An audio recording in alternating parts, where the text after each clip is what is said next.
आज मैं आपको बता रहा हूँ क्वेश्चन नंबर 11। बुक का क्वेश्चन है ये 11।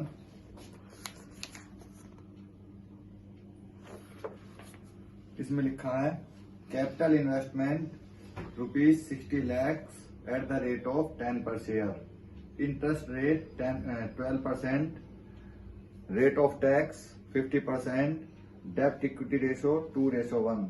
Calculate point of indifference from the above information. आपको इंडिफरेंस पॉइंट निकालना है। तो इसमें हम सबसे पहले क्या करेंगे, हमें N1 निकालना होगा। N1 हमारा कितना होगा, 60 लाख डिवाइड 10 बराबर 6 लाख। N2 हम कैसे निकालेंगे, 2:1 है, इसका मतलब 1/3। तो 60 लाख का 1/3 कितना हुआ, 20 लाख। 10 से डिवाइड लगाएंगे तो कितना आ गया, 2 लाख। तो N1 हमारा 6 लाख और N2 हमारा 2 लाख। आई हमारा कितना होगा, 60 लाख में से 20 लाख रुपए जाएंगे तो 40 लाख बचेगा। 40 लाख का 12% कितना होगा, 4,80,000। टैक्स रेट क्या है, 50%। इंडिफरेंस पॉइंट का क्या फॉर्मूला होता है, x1 - t / N1 equal to x - I फिर 1 - t अपॉन N2। तो यहाँ पर x हमें फाइंड आउट करना है। 1 - टैक्स रेट 50% आ गई। नीचे N1 हमारा 6 लाख हमने यहाँ से ले लिया। x हमें निकालना है, 4,80,000 हमारा आई है, इंटरेस्ट 4,80,000 फिर 1 - 50%। N2 हमारा कितना है, 2 लाख हमने यहाँ से ले लिया। तो अब हम इसे सोल्व करेंगे तो हमारा आंसर क्या आएगा, x इक्वल टू 3x - 14.4। तो x बराबर 14.4 डिवाइड 2 बराबर 7.2 लाख। तो EBIT हमारा कितना हो जाएगा, 7,20,000 या 7.2 लाख। अब हम आते हैं क्वेश्चन नंबर 19 पर। क्वेश्चन नंबर 19 मैं आपको दिखाता हूं।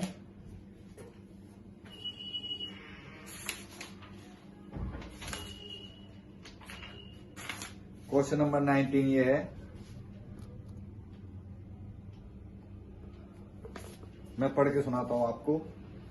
कैलकुलेट डेब्ट equity ratio from the following information. Balance sheet में दिया हुआ है share capital 4 lakh, reserve and surplus 2 lakh रुपए।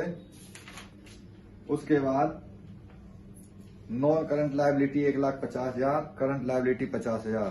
तो टोटल हुआ 8 लाख। ऐसे ही असेट्स में दिया हुआ है नॉन करंट असेट्स 6 लाख और करंट असेट्स 2 लाख। तो हमें क्या निकालना है, डेब्ट इक्विटी रेशो। डेब्ट इक्विटी रेशो क्या फॉर्मूला होता है, borrowed capital upon share capital plus reserve and surplus.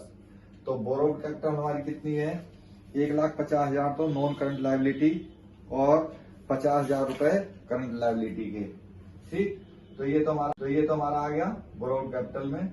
और शेयर कैपिटल कितनी है, 4 लाख और रिजर्व एंड सरप्लस कितना है, 2 लाख। तो हमारे पास कितना आ गया, ऊपर 2 लाख नीचे 6 लाख। इसका रेशो क्या बन गया, 1:3। तो ये क्या निकला है हमारा, डेब्ट इक्विटी रेशो। अब मैं आपको बताता हूं क्वेश्चन नंबर 21। ये क्वेश्चन नंबर 21 है, मैं पढ़ के सुनाता हूं आपको। बैलेंस शीट दी हुई है, इसमें दिया हुआ है शेयर कैपिटल 5 लाख रुपए, 10% डिवेंचर 1 लाख और creditors 1 lakh, total 7 lakh. Non current assets 4 lakh रुपए, करंट असेट्स हमारी दे रखी है स्टॉक यानी कि इन्वेंट्री 2 लाख और कैश 1 लाख।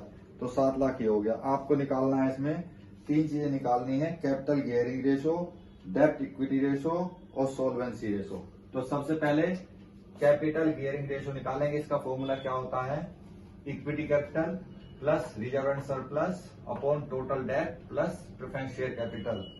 तो यहाँ पर हमारे पास इक्विटी कैपिटल और रिजर्व एंड सरप्लस दोनों मिला के कितने हो गए, 5 लाख रुपए, क्योंकि रिजर्व एंड सरप्लस है नहीं, केवल इक्विटी कैपिटल है। और टोटल डेट जो हो गया हमारे पास वो कितना हो गया, 1 लाख रुपए, क्योंकि हमारे पास 10% डिवेंचर है, प्रेफरेंस शेयर नहीं है।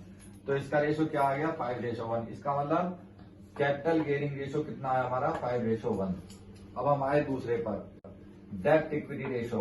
डेब्ट इक्विटी रेशो में यही फॉर्मूला लगेगा आपका, borrowed capital upon share capital plus reserve and surplus. तो बोरोड कैपिटल में 1 लाख रुपए के तो आपके पास 10% डिवेंचर है और 1 लाख रुपए के क्रेडिटर्स हैं।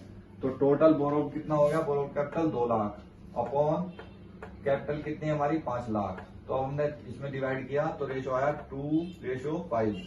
या हम इसे लिख सकते हैं 0.40 और रेशो 1। अब हम तीसरा निकालेंगे सोल्वेंसी रेशो। सोल्वेंसी रेशो का क्या फॉर्मूला होता है? Total assets minus fictitious assets upon total outside liability. तो टोटल असेट्स हमारी कितनी है? 7 लाख रुपए की। फिक्टिशियस असेट्स है नहीं तो ऊपर 7 लाख आ गया। आउटसाइड लायबिलिटी हमारी कितनी है? 2 लाख रुपए की। डिवेंचर और क्रेडिटर्स ये आउटसाइड लायबिलिटी में शामिल हैं। तो इसका हमारा कितना आया? इसका हमारा है 3.5 यानी कि 3.5:1। तो सोल्वेंसी रेशो आ गया 3.5:1। अब ये चैप्टर आपका 4 जो है वो कंप्लीट हो गया है। अब मैं आपको अगली वीडियो में नेक्स्ट चैप्टर कराऊंगा। यदि आपको कोई क्वेश्चन पूछना है तो आप कमेंट करके पूछ सकते हैं, और वीडियो को ज्यादा से ज्यादा लाइक करें, शेयर करें, सब्सक्राइब करें। Thank you.